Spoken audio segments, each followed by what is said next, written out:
104 பேர். இந்த 104 பேர்களும் ஆடினோம், பாடினோம், விளையாடினோம். சரி.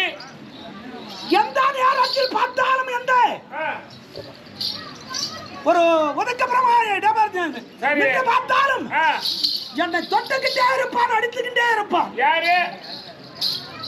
அந்த பீமன், அவன் பேரு படுறவனுக்கு அந்த கரிமுஞ்ச பையன் என்னை எந்த நேரத்திலையும் ஆமாம் வம்புக்கு சண்டை இருப்பான். என்னவனை எப்படி செய்வது நீண்ட நாள் யோசனை. அப்படி இருந்தாலும் ஒரு பலாக்கனி கிடைத்தது. ஒரு பலாபயம். ஆமா.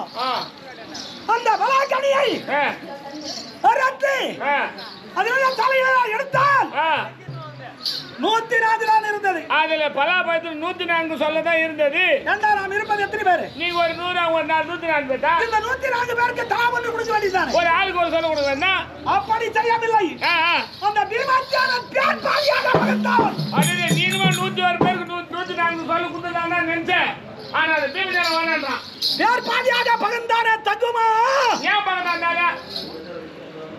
நீ ஒரு தாய் பிள்ளை. அதுவே நீ ஒரு தாய் பிள்ளை, நான் ஒரு தாய் பிள்ளை. ஒரு தாய்க்கு நாங்க 5 பேர் தான், நீங்க ஒரு தாய்க்கு 99 பேரு. அப்படி இருக்கும்போது பேர் பாதியாக பகத்தான். ஏன் தாய் என்று கேட்டேன்டா. ஐயோ பாவம். வாங்கி வர கொட்டா அடே எங்க கைது மேலயா? அன்று வளைந்ததுடா. அடே அந்த நிமிடம் வந்த கைது. இரண்டாவது நிமிடம் கிடையாது. அடே வளைஞ்சது கைது. எங்க மாமா நல்லா யோசனை பண்ணாரு. என்ன அது ஒரு பேர் வச்சிட்டாரு மாமா. எங்க மாமா ஒரு பேர் வச்சிட்டாரு. அருமையான பேர் சொல்லினார். ஏன்னா என்ன அவ குத்தந்து தெரியுமா? என்ன பண்ற தெரியுமாடா? பீமஜான குத்துனால யாரா ஒட்டுகார. பீம குத்துனால கைது நிமிந்து போச்சுதானே. குதுரா பேசுறா. அடா பீமஜான குத்துனால குத்தி. போடா மாமா தாலியா இருக்கா. ஜெண்டர் கேக்காது சொல்லுறியா? யாருங்க? ஜெண்டர் கேக்காது. பீமஜான குத்துனால கைது நிமிந்து போச்சுனா எவ்வளவு அதிகம். அதுக்கு ஒரு பேர் வச்சிட்டாரு. அருமையான பேர் சொல்லினார் என் மாமன். என்ன பேர் வச்சாரு? எங்க மாமன் இந்த உலகத்துல பிறக்க வேண்டிய பிள்ளையாடா அவரு. ஐயோ ஐயோ இங்க இருக்கலாமா அந்த பூலாத்துல என் மாமன்? ஏன் கூட செத்து கொண்டாவது. டேய் போடா. கோவில் கட்டி கும்பிடடா உன் மேல. அப்படி உடாரியே. அது ஒரு பண்டு பேரு. அருமையான பேர் சொல்லினார் என் மாமன். மணங்காமுடி சாகர். மணங்காமுடி சாகர் பேர் வச்சாரு. என் மாமன் எனக்கு பேர் சொல்லியது மணங்காமுடி சாகரன். மணங்காமுடி சாகர். ஆகாயமே வணங்கினான் வணங்கினான். என் மறுமாரியா உச்சிரம் வணங்காது. அப்படி அந்த மணங்காமுடி சாகர் பேர் வச்சாரு. டேய் என் மாமன் மூடியே போலடா. ஒரு மட்டும் கூட ஒரு பேர் தான்.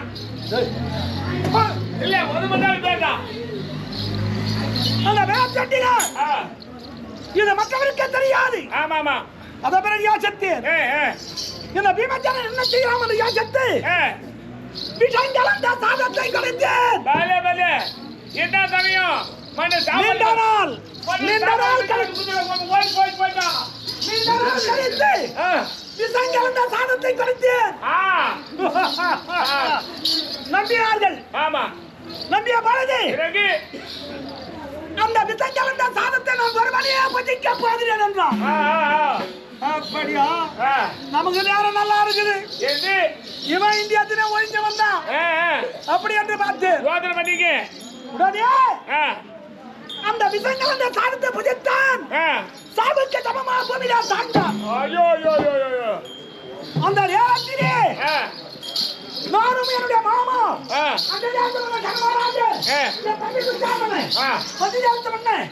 அனைவருமே நாங்கள் ஒரு புறமார் நின்று கை கட்டி நகைத்தோமடா. ஆரவாரத்துடனே எனக்கு நேரில் ஒருவர் கிடையாது. பார்த்தால் 4 பேரும் அவன் ஒருத்தன் இருக்கிறான் பாரு. தோடு கட்டிக்கிறான் பாரு சொன்னதுக்கெல்லாம். அவனை நினைச்சாங்க அவன் வந்தான் அவன் எதை சொன்ன ஏத்துக்கிறான்டா. எங்கேயா துருகி வந்து நின்று நான் என்ன செய்வேன்? நாங்க அனைவருமே ஒரு அறைக்குள்ள இருக்கிறோம். சரி. எந்த புறம் ஓடினாலும் 4 பக்கமும் ஷவரா இருக்குது. ஒருத்தர் முட்டிக்கணும். எவ்வளவு சிற்றமா அமத்தமா அழுதுன்னு இருக்கிற உள்ள. அதன் பிறகு நம்மளை விடப்படாது என்று குளிக்கின்ற காலத்திலே கூர்வசியை நாட்டினேன். அது நல்ல வேலை. ஒருவருக்குமே தெரியாது. ஏனென்றா கூர்வசி நான் குச்சாவனை கொஞ்சம் ஊசி விட்டு சாவாங்க. மல்லர்களை விட்டேன். வீராஞ்சனத்தை மல்லர்களை விட்டு என்ன சொல்லி பாட்டவர்களே, நாங்கள் அனைவரும் குளித்து விட்டோம். நீங்கள் சென்று குளித்து வாருங்கள். அப்படி என்று அனுப்பினேன். இந்த ஐவர்களும் குளக்கரை மேட்டிலிருந்து குதிக்க போகிறார்கள். அவன் பார்த்தான், அந்த கண்ணை பார்த்தான். அந்த கண்ணனால் என்ன செய்தான்? ஊசிக்கு அந்த கூர்வாதிக்கு சன மத்தியில நின்றான். எப்படி நின்றான்? எப்படி? கருவிண்டாக அவன் கொண்ட ஜாத்தியில நின்றான். ஒரு ஊதுக்கு ஒரு அண்டா வண்டா எடுத்து நின்று விட்டான். பீமத்தியான உற்று பார்த்தான். படும்பாவிகள் நம்ம குறித்தால் எப்படி விசம்பரித்த கூர்வூசியை தத்து மாண்டு விடுவார் என்றது இந்த கோத்திலே சந்திருக்கானே என்று தப்பித்தார்கள். போகட்டும். இப்படியே சரி. ஒன்றோடு ஒன்று உராய்ந்த பாச பந்தத்தோடு அண்ணா தம்பி இப்படி என்று சிறியவனே பெரியவனே என்று நம்பி என்னங்க இதுதான் தேவ அமதத்துக்கு பானது என்று அப்படின்னு விஷத்தை கொடுத்து பீமசேன தம்பி அண்ணா உங்களுக்கு தேவையா நான் புசிக்கிறேன் என்று அந்த விஷத்தை குடித்தான். விஷமறிந்த பாம்பை விட்டு அந்த பாம்பு அண்ணனை கடித்தது. அப்படி கடித்தவுடனே அவன் என்னை பார்த்து நிறமுள்ள வந்தான். இந்த விஷம் யார் அவரோ கருநிறமாக மாறிவிட்டாங்க.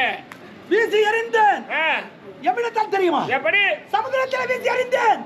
எறிந்த போது அலையோடு அலையாக அடித்துக் கொண்டு நாகலாக போய் சேர்ந்திருக்கிறான். அந்த நாகலாகத்திலே நாகலாகத்தில் இருக்கின்ற பாம்புகள் கடித்ததினால் விஷம் முறிந்து கரியேந்து வந்திருக்கான். இப்படி தப்பித்தார்கள். சரி, இதுதான் சமயம். என் தந்தையை காணலாம். ஆமா சொன்னபடி மாமனுடைய வார்த்தையே ஆமா ஐடியா கிடைக்கும். தாங்கிறேன். ஆமா, நாம் நேராக தந்தையை அப்பா பார்க்க வேணும்.